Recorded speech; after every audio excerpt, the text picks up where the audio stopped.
Okay, Ivan, would you prepare to start this morning? Father, we come before you at this time to start this study. First of all, we thank you for seeing us here safely. And with the will that we want to come here and study your word, make it more knowledgeable so that we can be more pleasing to you. We pray that as we study this, we would pay attention to the things being taught here, and so that we can understand that better and put that to good use in our lives to make ourselves better at your side. We also thank you for the ones that have been sick, that you've returned them to us, and the ones that are on the mend, and that everything that we do, that we would do with the idea that we're doing to please you and to make ourselves better for that reason. We pray all these things in Christ's name. Amen. Okay, we've been studying the last couple of weeks on the pages or the 400 years of silence. Gary, how do you turn this? How does this? Well, it's on. No, the projector's on. Oh, sorry. I thought it was chat. Yeah, it'll eventually come on.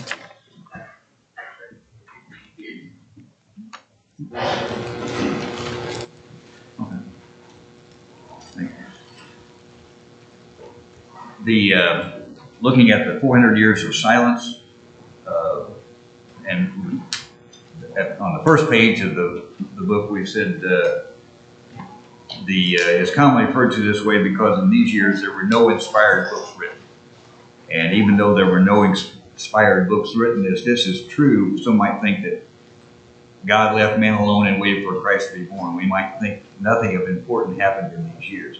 And then we looked over the last couple of weeks about the things that did happen during those 400 years with the timeline, and we've been looking at fulfilled prophecies, Nebuchadnezzar, and those things that were written and were fulfilled. We looked at Simeon and Anna, that is recorded in the New Testament, in Luke, how they were looking forward to and the things that they had been told, and the fact that Simeon was able to hold Jesus and touch Jesus and feel Jesus, that he had been prophesied, and he was seeing the fulfillment of those prophecies. Anna, how that she lived daily in the temple, looking forward to the coming of Christ, seeing Christ, and the fact that men had the Old Testament, the written Old Testament, which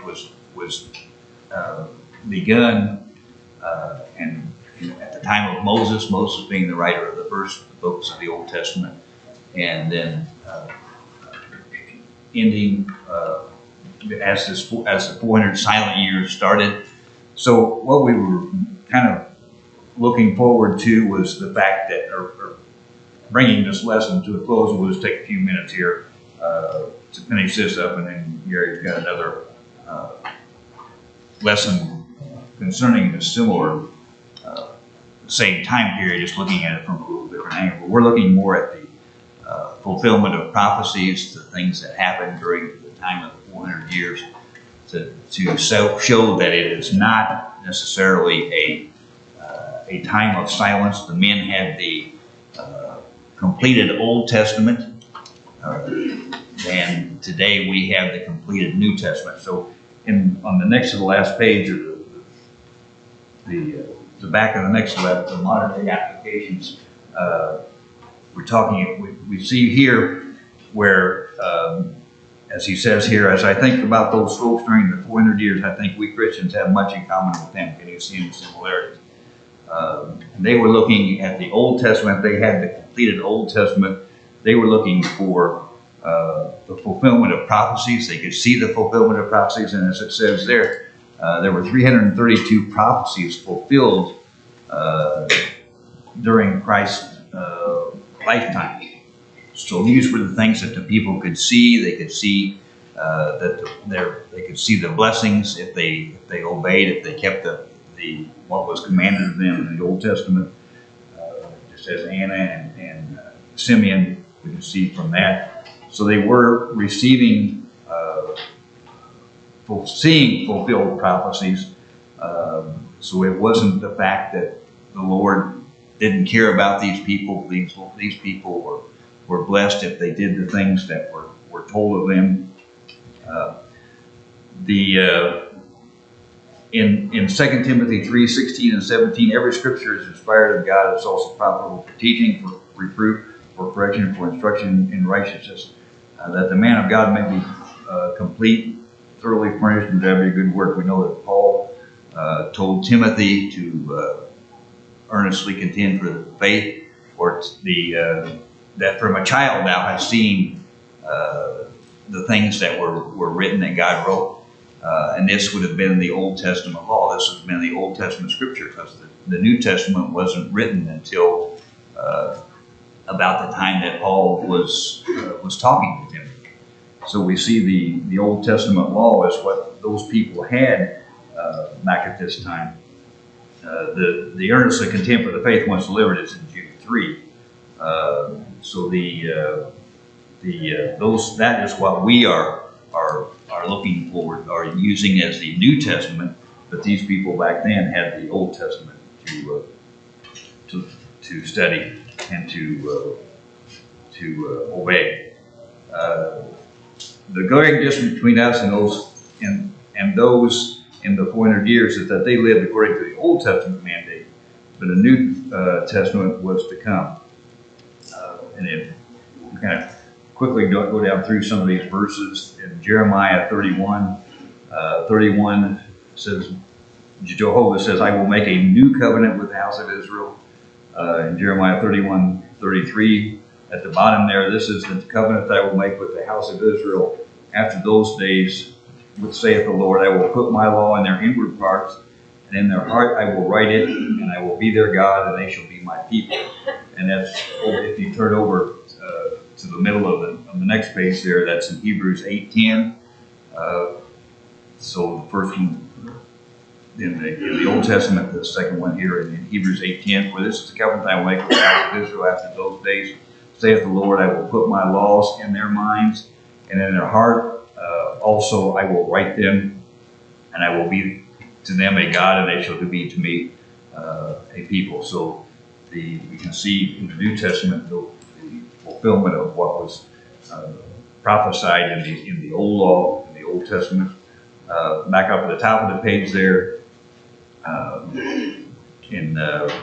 for they shall teach no more every man his neighbor and every man his brother, saith the Lord.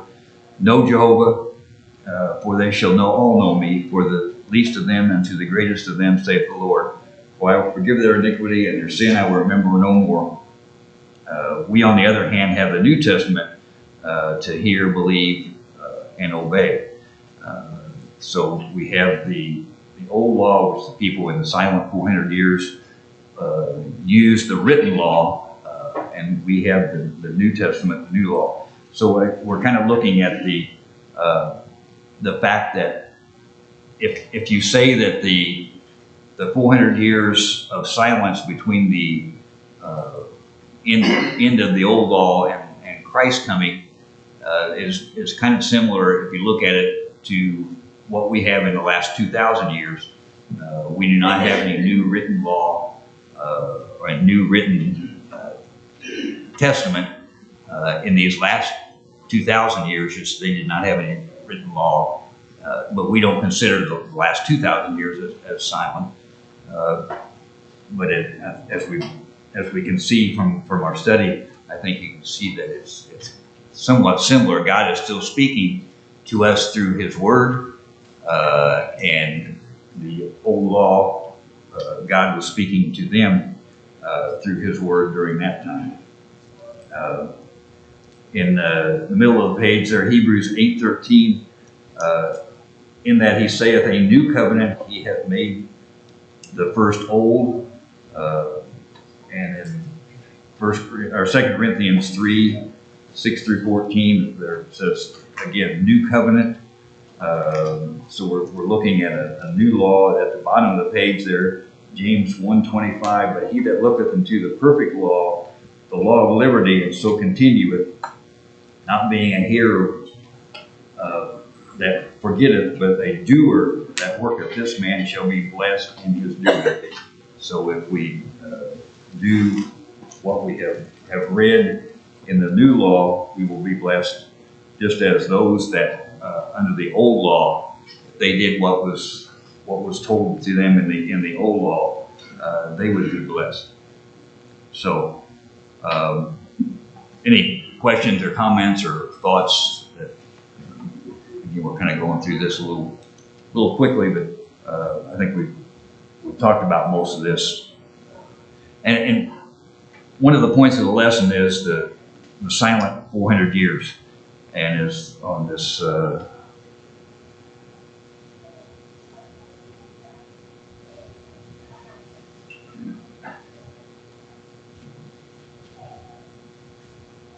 Okay. Leading up to this, the silence of the 400 years is a misnomer. I think we can look at that. God was not silent. God cared about his people during these 400 years just as he cares about us now. It's just that there was no inspired word written during that time period. Any thoughts or questions, comments, additions? Ivan?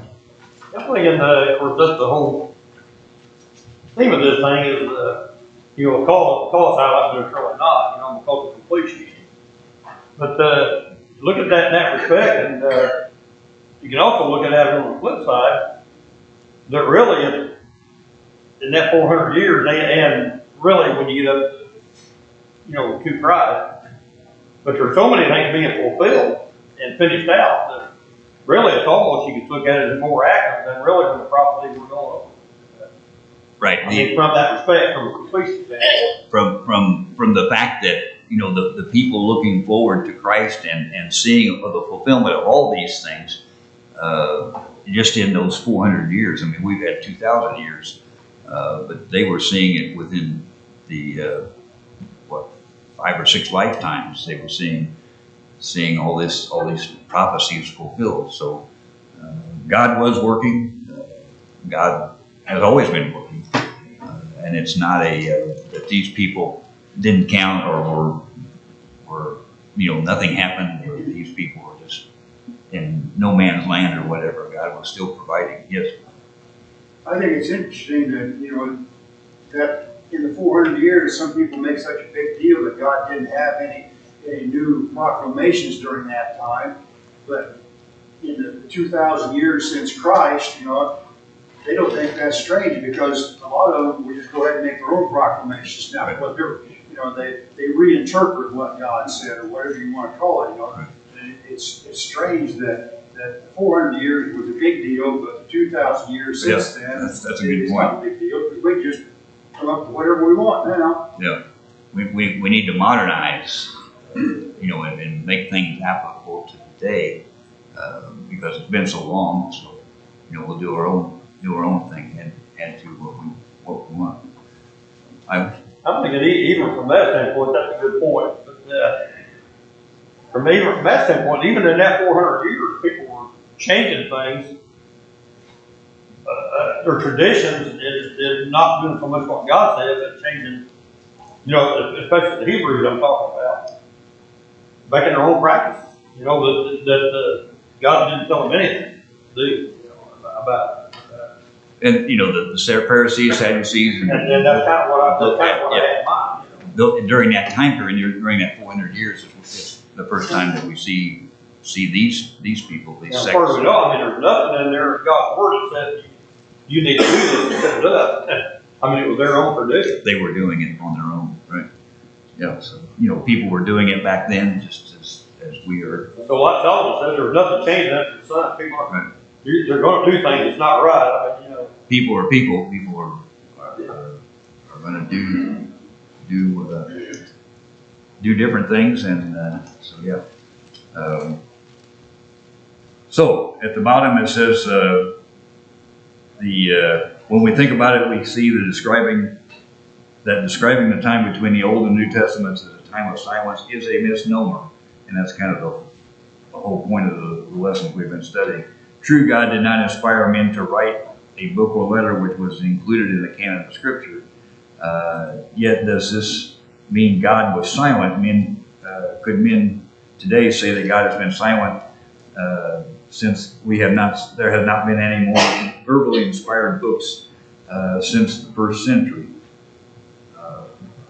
Earnestly contend for the faith once delivered in Jude 3. So it says, of course not. Now we have access to his completed word, the completed old law in the silent 400 years. Today we have the completed scripture, new law, which we abide by today. So the passages, and the Hebrews 1 and 2, God having at old time spoken unto the fathers and the prophets by diverse portions and divers manners, hath at the end of these days spoken unto us in his Son, or by his Son, whom he hath appointed heir of all things, through whom also he made the worlds. Ephesians 3:4, whereby when you read, ye can perceive my understanding in the mystery of Christ. And Revelation 1:3, blessed is he that readeth, and when they hear the words of the prophecy and keep the things that are written therein, for the time is at hand. And then 2 Timothy 2:15, give diligence to present thyself approved unto God, a workman that needeth not to be ashamed, handling it right, the word of truth. So the old law and the new law, we now have the new law, through which God speaks, and they had the old law during the silent 400 years. So Gary has the next lesson, so he'll pass out some handouts on that. And any other thoughts or comments before we switch over to the next lessons? Thank you for your participation.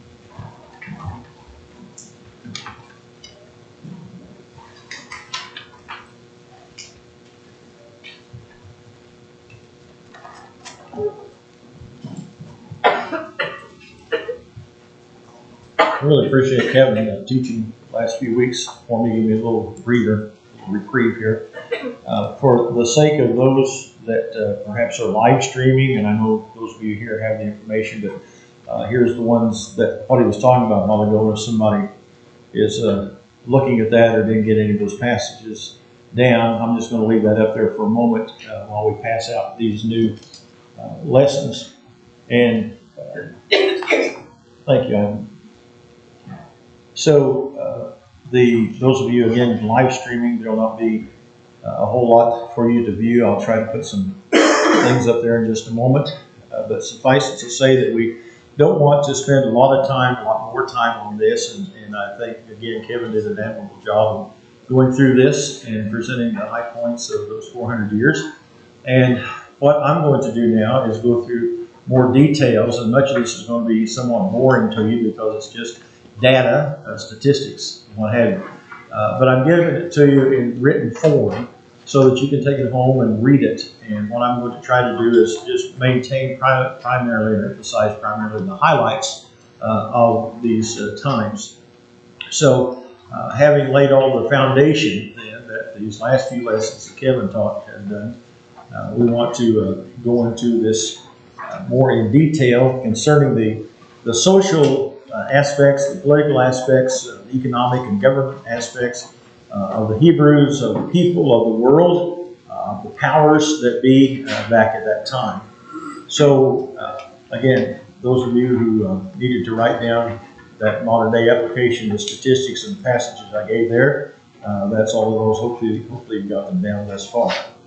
We want to entitle this one as on the title that you give after Malachi and before Matthew. And we're going to be talking about the subjects discussed, which is the first on page 2 in the outline that you have, what we're calling the intertestamental political powers. You'll notice before we really get into that, on page 1 of your outline, there's about 6 paragraphs here with regard, again, just to historical data. And when I first did this, we had completed a whole months, maybe years of study of just the Old Testament. And that's why the first, and I'm not even sure, I didn't put a date on this. Maybe you remember this. I'm not even sure I did it here because I did it so long ago. But wherever I was at the time, I started out by saying, having completed a survey of the Old Covenant, we now turn our attention to the intertestamental part of history. And we have 400 years of silence. And so this was the transition, as I said, from the Old Testament to New.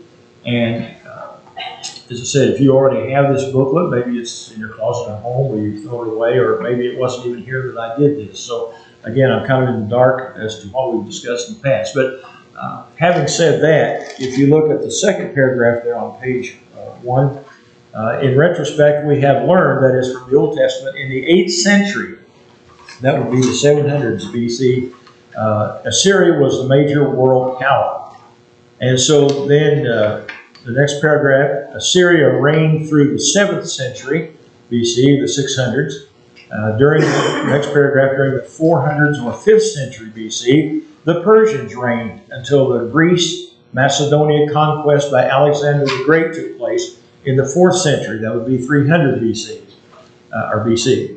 At the close of that 4th century BC, the Egyptian Ptolemies dominated Palestine. So that's, we think about the Herods with the Hebrews, we think about the Caesars with the Roman Empire, we think about the Ptolemies as far as Egypt is concerned. In the 2nd century, so we're moving through hundreds of years here pretty quickly, and as I said, that's why you have it in written form, so you can read this on your own at your own leisure. But in the 100s, Syria became the dominant power. They are all also called the Seleucids. They took over reign from the Egyptian Ptolemies, and several significant happenings transpired during this time. There was a development of Hellenistic and Hasidic parties within the Jewish culture. We still have the Hasmoneans today, as far as Israel is concerned, Palestine, Syria, all that's going on over there. A lot of these names carried over even into today. But the Syrian leader, Antiochus Epiphanes, failed in his attempt to annex Egypt into his dominion. He also violently tried to force in what is known failed in his complete Hellenization, paganism of the Jews in 168 BC. This resulted in what is known as the Macedonian Revolt in 167 BC. The Jews gained their independence from the Seleucids during this time. Their leaders were Mattathias, Judas Maccabeus, Jonathan, and Simon. Then from 142 to 37 BC, the Jews were free under the Hasmonean dynasty, but as God's people had always done, they did not settle for long. During the 1st century BC, 99 to 1, they fussed among themselves, resulting in such sects as Sadducees, Pharisees, and Essenes. Subjugation, that is slavery and servitude, was enforced by the new Roman general Pompey in 63 BC. In Palestine, under the auspices of the Roman government, now Antipater rose to power. He had a son, his name, Herod the Great. The Caesar of the Roman Empire prior to the birth of Jesus the Christ was Julius. He had just been assassinated, and Augustus became emperor in 27 BC. He reigned until AD 14. Augustus had risen to the throne at the expense of 2 prominent figures, Antony and Cleopatra of the Nile in Egypt. So there you have 700 years of history in 7 minutes. And that's what I said. I realize not everyone is into history. A lot of people don't care. Maybe they think we've spent enough time on this already. But in order for us to get a proper understanding of what was going on in the world during the Old Testament and in that silent 400 years that Kevin's been talking about, I thought it was necessary to go back at least just make points here that you can look this up if you want to gain more detail and go into it to whatever extent you want to. That's just kind of a beginning point for you. So that's where we're coming from. Now, getting into these separate things, and in your outline, I think you have back to the first page, or letter I page, is the table of contents, and those are all the subjects there that we're going to be talking about in this particular discussion. So we go to page 2 then, intertestamental political powers, the Grecian period. Now, anything anybody wants to add to or question about what we've said thus far? As I said, this is just kind of an ancient history class. And I'm not going to spend a lot of time on this, maybe today and maybe next week, but that will be about it. And so we're not going to drag this out. And so stay with me if you can. Any comments? Anyone has any ideas? I might take into account, the passage we're always referring to in Romans 15, verse 4, the things were aforetime written for our learning. So we're taking that quite literally.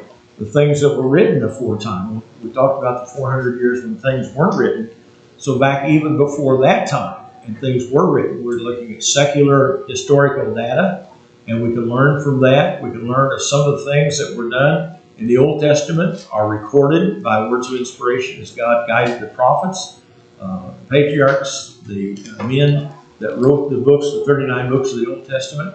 And so a lot of this is substantiated by the Bible, and in turn, the words of God help to verify history as far as the accounts, historical accounts are concerned. So the Grecian period then, the Old Testament ends at the close of Assyria and Babylonian captivities, and a remnant, about 50,000 Jews, returned to Jerusalem. And you go to Ezra, the 2nd chapter, and you can read that whole account there that talks about this very thing, 50,000 Jews returning as a remnant. And remember, there are all kinds of prophecies that were foretold that even with the Assyrian captivity, the Babylonian captivity, that the Jews or the Hebrews would not be totally annihilated or totally lost, but a remnant would return. And so this is the fulfillment of that. We hear in history, in your ancient history classes, even in school, you learned about a man by the name of Alexander the Great of Greece. And as was said, he defeated the Persians at the battles of Granicus in 334 BC, Issus in 333, Arbela in 331, and subsequently he Hellenized, that is the name given the Greek culture or the Jews, the equivalent of paganism, all conquests. The common and diplomatic language became Greek. Alexander found 70 cities during his reign. One of the most famous is, of course, the Alexandrian Library, and in Egypt, in Alexandria, Egypt, and it's a whole host of other 70-some cities that he founded. And again, this goes back into the times in that 400-year period of silence that we've just discussed. So here's more of the Greeks as far as their history is concerned and what was going on then. Again, Alexander completed all of this and is notorious throughout the annals of history, having lived only 33 years. He was 33 years old and accomplished all of this. When he died, his empire was divided into 4 parts by his generals. 2 of these territories are important to the sequential events of the New Testament.